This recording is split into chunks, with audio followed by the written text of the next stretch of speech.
What is up, my fellow Chibits? Today, I'm here to bring all of you the weekly manga chapter review of One Piece. And with this week, we get more world building.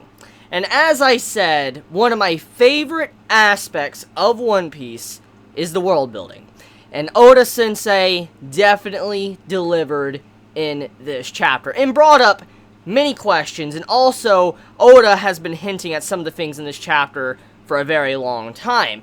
So, one of the things I instantly want to dive into is Big Mom, because that is something I really enjoyed. I like finally getting to find out the Devil Fruit ability of Big Mom, and exactly kind of how it works. Now, we don't get the entire scope of how the ability works, because there's a lot more things on the table with Big Mom we still don't know about, but at this time, we kind of get a brief rundown of what somewhat of her ability, the Soul Fruit, can actually do. So, from what we gather from this chapter, is that Big Mom can manipulate the soul from any person. For instance, she has the power to manipulate souls, remove their lifespan, and then actually place the soul that she takes out of other people into other objects. Now, we get actually some clarification that she cannot insert, like, the soul she takes from other people and put them into dead bodies or other people. She can't do that. So, it's nothing similar to, let's say, Moria. If you remember Moria, you have it to where Big Mom can't do something like he could, but it's similar in some ways, but it's not exactly the exact same thing. So, Big Mom has made all of these objects that are not living,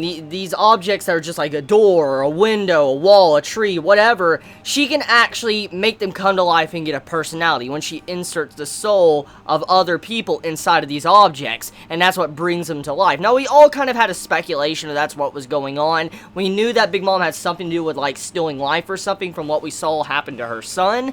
And now with this, we have clarification that Big Mom can actually snatch souls away and put those souls into other things. Now, we don't know necessarily if Big Mom can give back the soul that she takes from other people. For instance, let me explain. Let's say Luffy, okay? Let's say he gets, like, 10 years taken out of him, okay?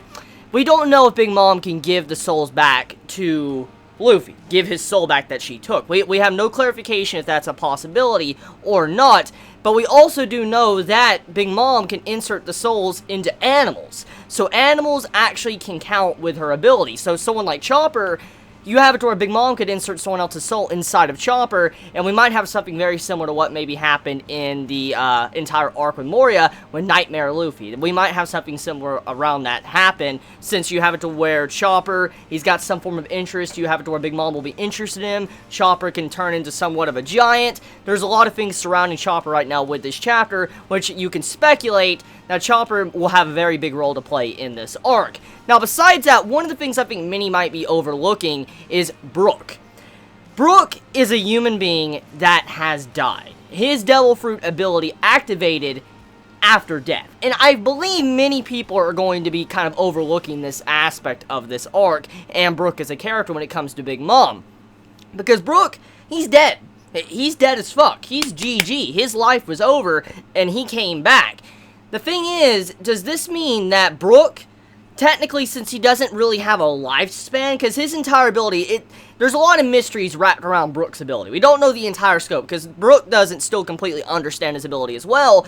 There is a possibility that Brook could not be affected by Big Mom at all when it comes to her abilities. So that would mean that Brook could be somewhat of a counter to Big Mom. And as we know, Brook has kind of been very important in this arc. Since, you know, this arc began, since the year of Sanji, we know Brook knows quite a bit. He knows a lot about the Vinsmoke family. There's a lot of hints there. We know he has something going on behind the scenes. He just seems to have a lot of things he's hiding. And so I'm very curious exactly if Brook is going to have a very big spotlight in this arc when it comes to fighting Big Mom. And I mean, it's been a while since Brook has actually had a very big spotlight in One Piece. And I do really hope he has a very big role to play when it comes to going up against Big Mom, since his ability has something to do with the soul, and we found out Big Mom can manipulate the soul. Now, getting off of that aspect entirely, let's talk about the ending revelation of Lola. Lola is revealed to be the daughter of Big Mom. Now, this is something that we kind of all speculated beforehand. We kind of knew, but it was now in this chapter that Oda decided to clarify and let us know that Lola is, in fact, the daughter of Big Mom.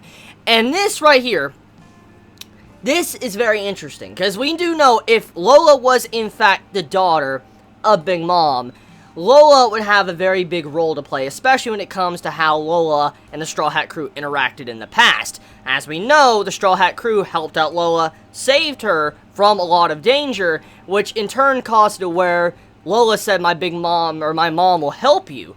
And with the way this arc is going, there's many variables here.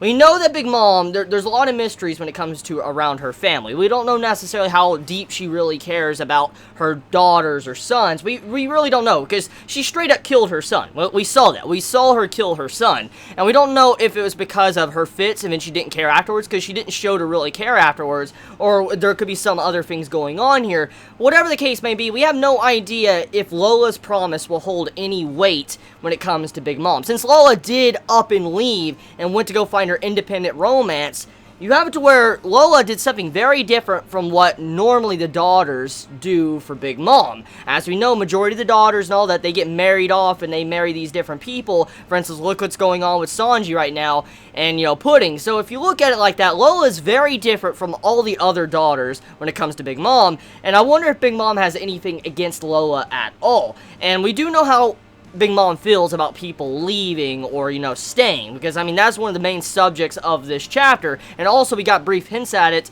because of Jinbei. As we know, Jinbei, he tried to leave, and then because of this, he was going to lose something. He was going to lose something of equal exchange. We don't know necessarily what he was going to lose, but after finding out some certain things in this chapter, we could only assume that a lot of his soul might be taken out, and Jinbei could lose a lot, and he would probably die very soon, or he might not even make it.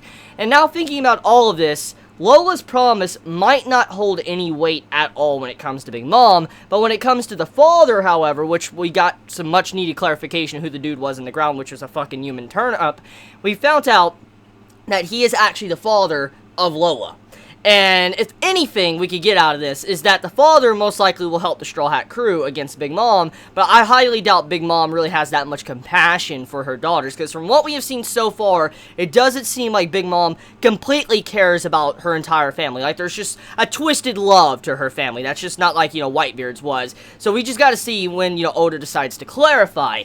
Now, besides that, we also have it to where Nami, she actually manages to defend herself against one of Big Mom's daughters, and we get revealed what the Devil Fruit ability was. It's a mirror, as we kind of all speculated, but it's called the Mirror Fruit, and it can actually reflect attacks back. It's kind of similar to Barto, now that I think about it. It's very similar to him when it comes to his barriers, and how he, does his fingers, but the Mirror Fruit, from what we see, it's very fucking OP. It's very OP in a way, because, to be able to reflect attacks back, and then suck people into a mirror and all that, that's pretty fucking broken.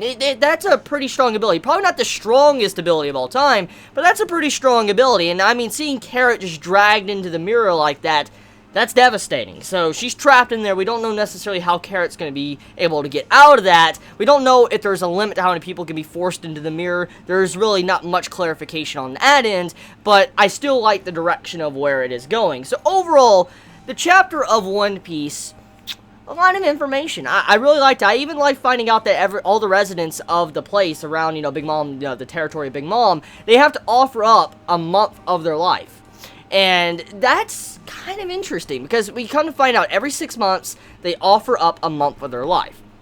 And that would mean that every, year, you have it to where they offer 2 months of their life. So 2 months, that adds up over time. Every year, 2 months, that adds up a lot. That really does. So when you take time to consider that, it just makes you wonder, like, holy shit, what would happen if they chose the option to leave? If they left, would something similar to what happened to Jinbei, would that happen to them, or would they be able to leave and everything be fine? I'm just very curious, because they've all paid, like, some form of, like, taxes to Big Mom. Like, they're giving up some of their soul where they'll be protected by Big Mom. I wonder what would happen if they decided to leave. Would Big Mom just take all of their life force? Will Big Mom do something similar to what, happened to Jinbei? A lot of questions. Now, one last thing I do want to get into is definitely the final dude that was introduced in this chapter. He's one of the, I might be forgetting this, one of the three sweet commanders. I think that's the title, I could be wrong. The three sweet commanders, and the dude that was introduced at the end of the chapter, he is one of them. His name is Cracker. We know this guy might be a little bit powerful, since he's actually has the title of the three sweet commanders,